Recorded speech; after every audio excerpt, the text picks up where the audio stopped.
బెంగళూరు విద్యారణ్యపురం శ్రీ చాముండేశ్వరి దేవాలయంలో నవరాత్రి పూజలు ఘనంగా జరుగుతున్నాయి. అక్టోబర్ 2 వరకు పలు సాంస్కృతిక కార్యక్రమాలు నిర్వహిస్తూ అమ్మవారికి ప్రత్యేక అలంకారాలు నిర్వహిస్తున్నామని దేవస్థానం అధ్యక్షులు డాక్టర్ రవినాయుడు తెలిపారు. భక్తులు పెద్ద సంఖ్యలో పాల్గొని అమ్మవారి తీర్థ ప్రసాదాలు స్వీకరించాలని ఆయన మీడియా ముఖంగా కోరారు.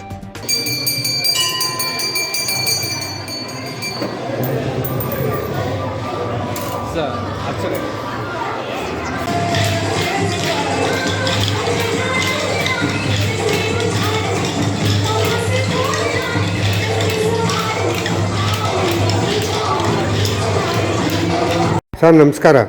ನಮಸ್ಕಾರ. ಎಷ್ಟು ವರ್ಷದಿಂದ ಮಾಡ್ಕೊಂಡು ಬರ್ತಾ ಇದ್ದೀರಾ? ವಿಶೇಷ ಹೇಳಿ ಸರ್. ಟಿ ವಿ ಚಾನಲ್ ವೀಕ್ಷಣೆ ಮಾಡ್ತಾ ಇರುವ ಟಿ ವಿ ಚಾನಲ್ 5 ವೀಕ್ಷಣೆ ಮಾಡ್ತಾರೆ ಎಲ್ಲರಿಗೂ ನನ್ನ ನಮಸ್ಕಾರಗಳು. 34 ವರ್ಷದಿಂದ ಶ್ರೀ ಚಾಮುಂಡೇಶ್ವರಿ ದೇವಾಲಯ ದೊಡ್ಡಬೊಮ್ಮಸಂದ್ರದಲ್ಲಿ ನಿರ್ಮಾಣ ಮಾಡಿದ್ದೀವಿ.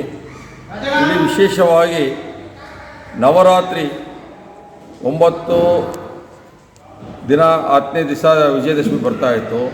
ಆದರೆ 10 ವರ್ಷಕ್ಕೊಂದು ಸಲ ಈ ವರ್ಷ 10 ದಿನ ಪ್ಲಸ್ ಒಂದು ವಿಜಯದಶಮಿ 11 ದಿವಸ ಬಂದಿದೆ. 11 ದಿವಸನೂ ವಿಧ ವಿಧವಾದ ಅಲಂಕಾರಗಳನ್ನು 10 ದಿವಸನೂ ಅಲಂಕಾರಗಳು ನಡೆದು 11ನೇ ದಿವಸ ಭಾಳ ವಿಶೇಷವಾದ ಅಲಂಕಾರ ಇರುತ್ತದೆ. ಪ್ರತಿನಿತ್ಯ ಅಲಂಕಾರ ಹಾಗೂ ಸಂಜೆ 6ರಿಂದ 7 ಗಂಟೆಯವರೆಗೂ ಮಹಾಮಂಗಳಾರತಿ ಪೂಜೆ ಪ್ರಸಾದ ಕಾರ್ಯಕ್ರಮಗಳು ನಡೀತಾ ಇರುತ್ತೆ. 7ರಿಂದ ರಾತ್ರಿ 8 ಗಂಟೆ 30 ನಿಮಿಷದವರೆಗೂ ಹೆಣ್ಣು ಮಕ್ಕಳಿಂದ ದಾಂಡ್ಯಾ ಕಾರ್ಯಕ್ರಮ ಅಂದರೆ ಅವರು ಕೋಲಾಟವನ್ನು ಆಡುವಂಥ ಕಾರ್ಯಕ್ರಮ ಇದು ಪ್ರತಿ ವರ್ಷವೂ ನಡೀತಾ ಇರುತ್ತೆ.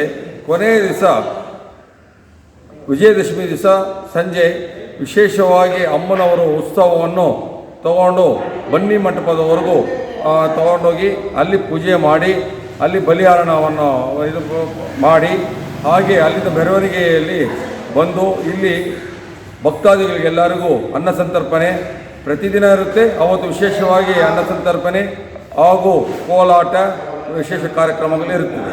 ಇದರ ಜೊತೆಗೆ 27ನೇ ತಾರೀಕು 28ನೇ ತಾರೀಕು ಸಹಕಾರ ನಗರದಲ್ಲಿ ದೊಡ್ಡ ಗ್ರೌಂಡಲ್ಲಿ ಅಲ್ಲಿ ಚಾಮುಂಡೇಶ್ವರಿ ದಸರಾ ಮಹೋತ್ಸವ ಅಂತ ನಮ್ಮ ಶಾಸಕರು ಕೃಷ್ಣ ಬೈರೇಗೌಡರವರು ಆಯೋಜಿಸಿದ್ದಾರೆ. ಅದಕ್ಕೆ ಅಲ್ಲಿನ ಬೇಕಾದಂಥ ಕಾರ್ಯಕ್ರಮಗಳು ಮಂಟಪಗಳನ್ನು ಆ ತಾಯಿ 27ನೇ ತಾರೀಕು ಮಂಟಪದಲ್ಲಿ ಆವಾಹನ ಕೂರಿಸಿ ಲಲಿತಾ ಸಹಸ್ರನಾಮವನ್ನು ಸಾಮೂಹಿಕವಾಗಿ ಯಾರು ಬೇಕಾದ್ರೂ ಹೆಣ್ಣು ಮಕ್ಕಳು ಬಂದು ಪೂಜೆಯಲ್ಲಿ ಪಾಲ್ಗೊಳ್ಬೋದು. 6 ಗಂಟೆಗೆ 5 ಗಂಟೆ 10 ನಿಮಿಷಕ್ಕೆ 3:30ರಿಂದ 5 ಗಂಟೆ 10 ನಿಮಿಷದವರೆಗೂ ಲಲಿತಾ ಸಹಸ್ರನಾಮ ಮುಗಿದು ಚಾಮುಂಡೇಶ್ವರಿ ಪೂಜೆ ವಿಶೇಷ ಅಲಂಕಾರಗಳು ಸಂಜೆ ಭರತನಾಟ್ಯ ಬೇರೆ ಕಾರ್ಯಕ್ರಮಗಳು ಇಟ್ಟಿದ್ದಾರೆ.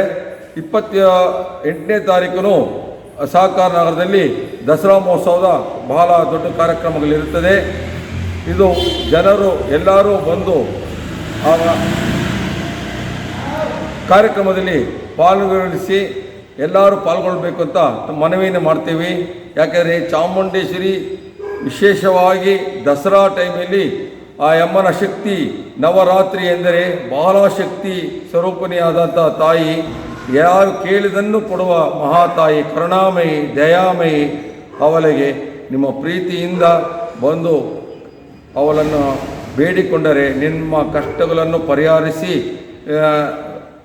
ದುಃಖಗಳನ್ನು ಹೋಗಲಾಡಿಸಿ ನಮಗೆಲ್ಲನೂ ಸುಗಮವಾಗಿ ಮಾಡುವಂಥ ಮಹಾತಾಯಿ ದಸರಾ ಮಹೋತ್ಸವ ಎಲ್ಲರೂ ಮನೆಗಳಲ್ಲೂ ಆಚರಣೆ ಮಾಡಿ, ಎಲ್ಲಿ ದೇವಾಲಯವಿದೆ ಅಲ್ಲೆಲ್ಲರೂ ಹೋಗಿ ಆ ತಾಯಿಯ ದರ್ಶನವನ್ನು ಪಡೆದು ವಿಶೇಷವಾಗಿ ದೇವಾಲಯಗಳಲ್ಲಿ ದರ್ಶನ ಮಾಡಿದರೆ ಅಲ್ಲಿ ಶಕ್ತಿ ಇರುತ್ತದೆ. ಆ ಶಕ್ತಿಯು ನಮಗೆ ಪ್ರೇರಣೆಯಾಗಿ ಎಲ್ಲ ಕುಟುಂಬ ಮಕ್ಕಳು ಮರಿಗಳು ಎಲ್ಲರೂ ಚೆನ್ನಾಗಿರ್ತಾರೆ ಅಂತ ತಮ್ಮಲ್ಲಿ ಮನವಿ ಮಾಡಿಕೊಳ್ತಾ ಇದ್ದೀನಿ. ತಮ್ಮ ಪರಿಚಯದಲ್ಲಿ ನಾನು BM Ravi Naidu, doctor line BM Ravi Naidu ಅಂತ. ನಾವು ದೊಡ್ಡಬೊಮ್ಮಸಂದ್ರದಲ್ಲಿ